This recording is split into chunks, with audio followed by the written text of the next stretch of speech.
एक युवक था जो एक संत की सेवा में हमेशा रहे। ध्यान से सुनिए सभी लोग। तो गुरुजी भी बड़ा स्नेह रखते थे अपने उस शिष्य पर। एक बार वो शिष्य अचानक से कई सालों बाद ऐसा हुआ कि वो नहीं आया एक दिन के लिए। अब गुरुदेव को चिंता हुई, इसने कभी कभी ऐसा नहीं हुआ कि इसने ना आने का ऐसा क्रम बनाया हो, आज ये नहीं आया, क्यों नहीं आया।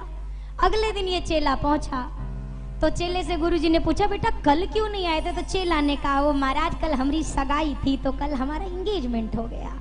गुरुजी ने कहा, बहुत सुंदर बेटा, चलो तुम हमरे से गए। अब 6 महीने बीते, ये 3-4 दिन के लिए नहीं आया।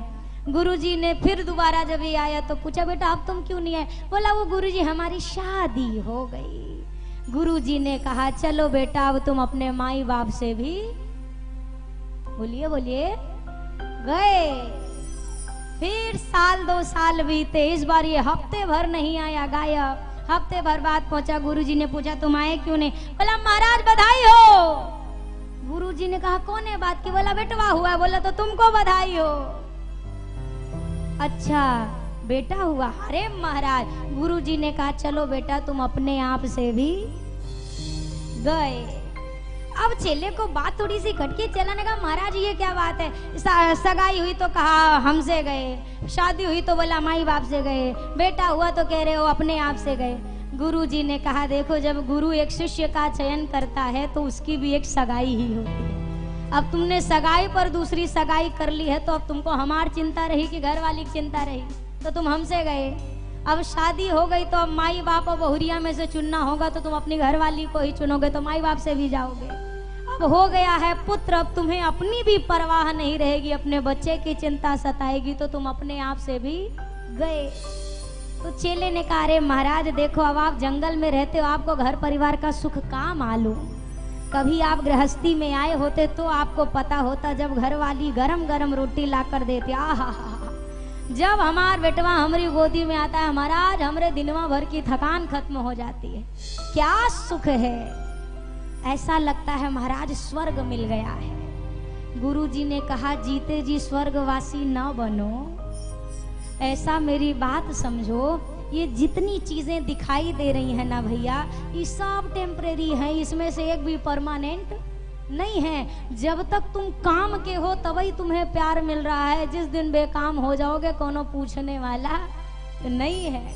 चेला ने कहा, अरे गुरुजी आप ऐसी बात कहते हैं, हमारी माई हमारे बाबूजी हमको ना देखे तो पानी ना पिए, घर वाली निवाला नहीं उठाती जब तक हम ना पहुंचे। गुरुजी ने कहा, हमारे एक बात मानोगे।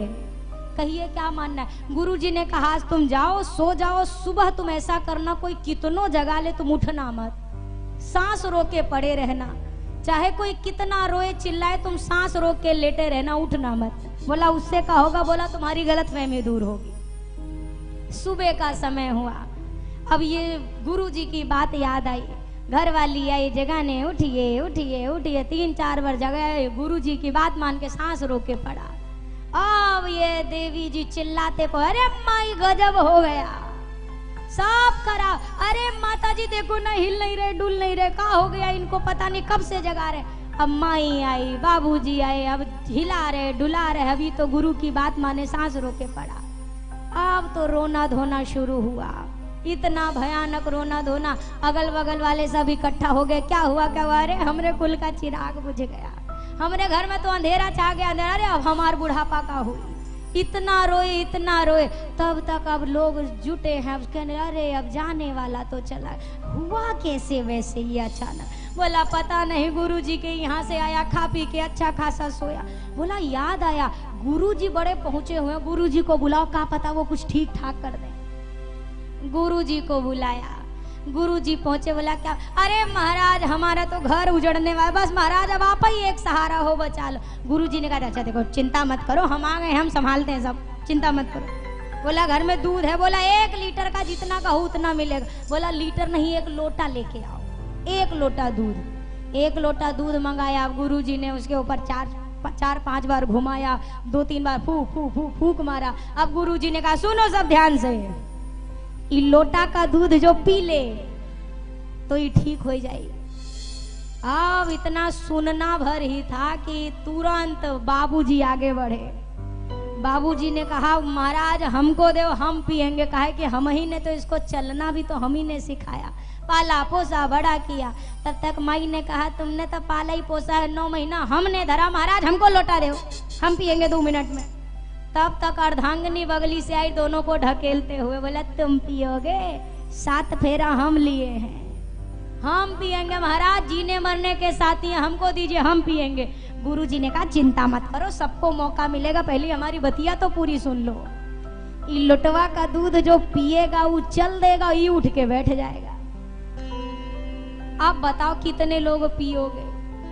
अब तो कोई सांस ना ले। गुरुजी ने बाबूजी से कहा बाबूजी पाला पोसा इतना बड़ा किया तो थोड़ा और आगे बड़ा कर दो इसको। बाबूजी ने कहा महाराज हम पी तो ले, पर हमरे मरे के बाद हमारी घर वाली का होइएगा। आज के समय में किसके बेटा बहू बेचारी तो एकदम अनाथ हो जाएगी, नहीं तो हम पी लेते पक्का। तो गुरुजी ने माई से कहा माई तुम ही पी लो, तुमने 9 माह कोख में रखा है। बोला माई पी तो लेते, लेकिन हमरे बाद इनका ख्याल कौन रखेगा, फलाने के बाबूजी का, तो हम भी नहीं पी सकते हैं। गुरुजी ने कहा अर्धांगिनी, कहाँ गई अर्धांगिनी जो जीने मरने की साथी थी? ले ले ले तुम पियो। बोला अरे मरे के साथी हैं कि जिए के साथी हैं? मरेंगे इनके साथ। ना ना ना ना ना ना, हम जाएंगे अपने मायके चले जाएंगे, हम मरेंगे थोड़ी ना इनके चक्कर में। अगल बगल वाले जो खड़े थे सोचा कहीं बाबा जी लोटा हमको ना पकड़ा दे, सब गायब 2 मिनट में। गुरुजी ने कहा अच्छा एक बात बताओ, अगर ये लोटा का दूध हम पी लें तो हो सुनना भर था, घरवा भर के लौट गए महाराज के घोड़े पे। अरे महाराज पी ले, आपके पीछे आगे कौन रोने वाला है, हैं? आपके रहे से कौन फायदा, ना रहे से कौन घाटा, महाराज पी ले। अच्छा चिंता मत करना कि हम आपका ये एहसान भुला जाए, ना ना ना ना ना, याद रखेंगे, आपका मंदिर बनवाएंगे, हर साल भंडारा करवाएंगे, आपके नाम से मेला लगवाएंगे, समाधि बनवाएंगे आपकी। गुरुजी ने पूरा दूध पिया, पी कर लोटा दूध का लीनी 1 डकार, और उस चेले से कहा उठ बेटा चल साथ मेरे, अब देख लिया संसार। देख लिया, समझ गए कि कितनी चीजें हकीकत हैं और कितनी चीजें बस फसाना ही फसाना है। तो भैया एकमात्र सत्य है पार्वती, आप समझिए। जब माँ नहीं समझी तो बाबा ने परीक्षा लेने भेज दिया। मैया परीक्षा लेने के लिए पहुंची। कैसे परीक्षा ली? पुनि पुनि हृदय विचार करी, धरि सीता करे रूप, आगे होई चली पंथ ते ही, जेहि आवत नार भो। सीता मैया का वेश बना करके पार्वती सती मैया चल पड़ी। कैसा रूप लिया है? सीता जी का। क्यों? सती मैया ने सोचा अगर मैं सीता जी के रूप में जाऊंगी तो पक्का ये नहीं पहचान पाएंगे, भगवान होंगे तब ना पहचानेंगे, नहीं होंगे तो मुझे ही सीता समझ बैठेंगे। भैया किसी के जैसा सज धज जाना ये बड़ी बात नहीं है, पर किसी के जैसा आचरण अपने जीवन में ले आना ये बड़ी बात।